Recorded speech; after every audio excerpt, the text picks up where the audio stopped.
This is Reality Dispatch, written by Jim Mins.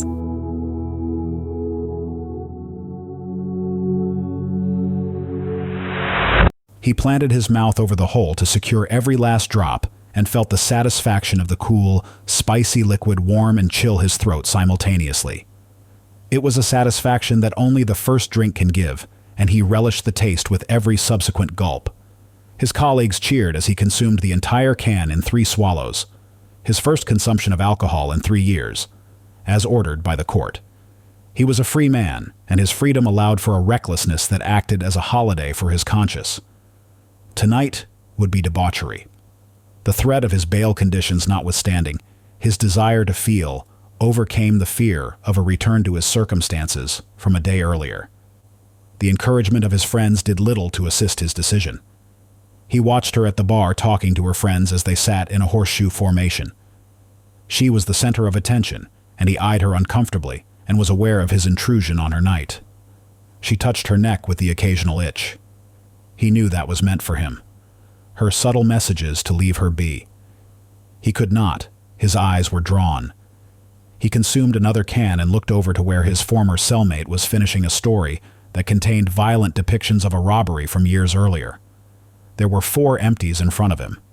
He assumed he was only up to his 3rd. He put the whole to his lips and reclined his head to intake the liquid in its entirety when there was a tap on his shoulder. He put the empty down and added it to the others. He was in no hurry to turn around, for he knew who was introducing themselves.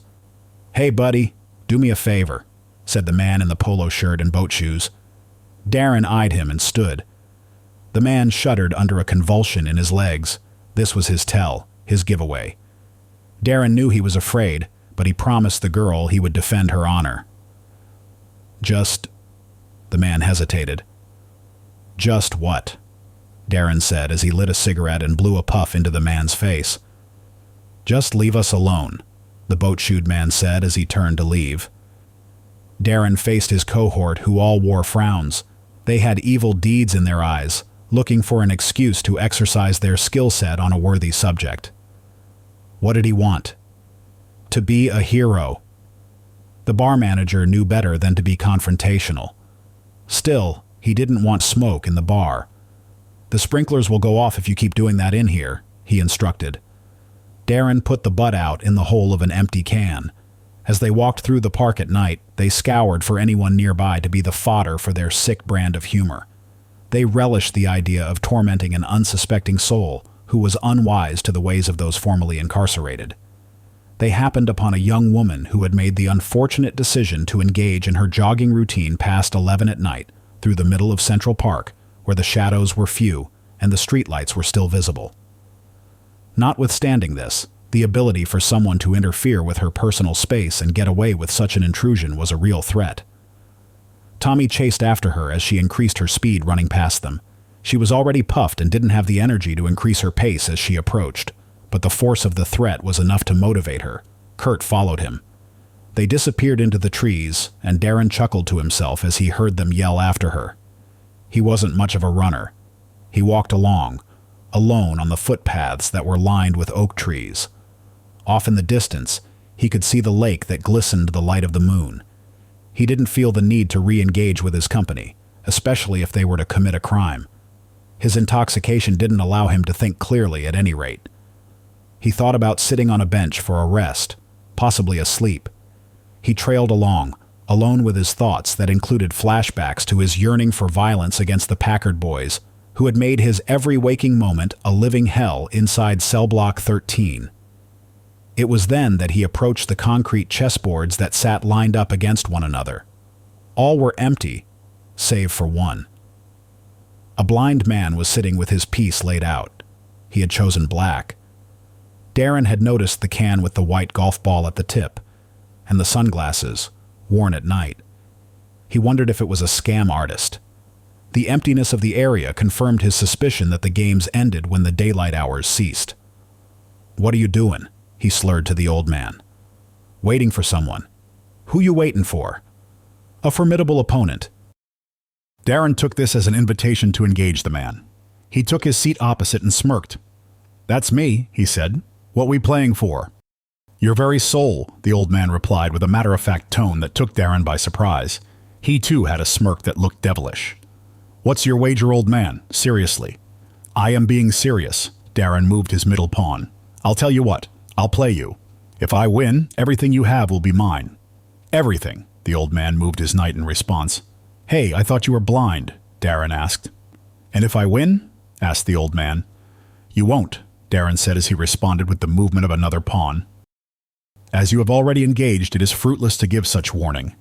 Alas, I will notify you, as it is only fair, the old man began as he moved another knight. Your soul is on the line, and when you play, you cannot stop until an outcome is reached. As such, you should only have engaged with me if you were willing to see this through to the end. As you have already begun, you will remain here until an outcome is achieved. Darren was unnerved by the old man's confidence, and his ability to anticipate his moves with counters despite his disability. He also felt his eyelids grow heavy under the dim lack of light. They both closed like the drop of a garage, and he shuttered them up in a jolt. He put his hands on his knees to aid in his rise from the game. He could not move above the waist. His rear was sealed to the chair and his knees were locked into place, like a strong magnet that sealed him down no matter how hard he pushed against gravity. You have begun the game and you must finish the game, the old man reminded. Let me go. Let yourself go, Darren yelled and hit the table with a closed fist. He hammered away the chess pieces and brushed the rest off with the sweep of his left hand. He watched as they flew off onto the path of a cyclist who rang over some of them whilst others hit the spokes of his wheels. Hey, you, help! He yelled at the rider who continued, oblivious to the screams for help. The chess pieces swung back onto the board and back into their respective positions, as if they had been held in a magnetize similar to the one that held Darren down on the seat. I'm too drunk, please. Your state of mind concerns me not. Your soul concerns me a great deal. How is yours, and are you able to outwit me and claim it as your own? The game was 3 moves in. He had never played competitively. He was always a passing enthusiast. He remembered a time chess was played in the rec room of the East Wing at San Marcia. He would watch and wait for the Encino boys to complete their games before they would trade cigarettes with him. One of them was a grandmaster. Inmates would come and give up their rec time to watch him in action. Darren just wanted to smoke. How he wished he had paid attention at the time, perhaps he'd have a chance at salvation. Instead, he was relying on luck and a limited understanding. He gave one more scream for help and heard his voice echo off the trees and bounce around with the other noises that circulated the city. The horns, the wind, the subway vents. His was another complaint in a jungle that rang loudly of them. No one would save him but himself. He couldn't achieve that before the game had commenced. What made him think he'd be able to now?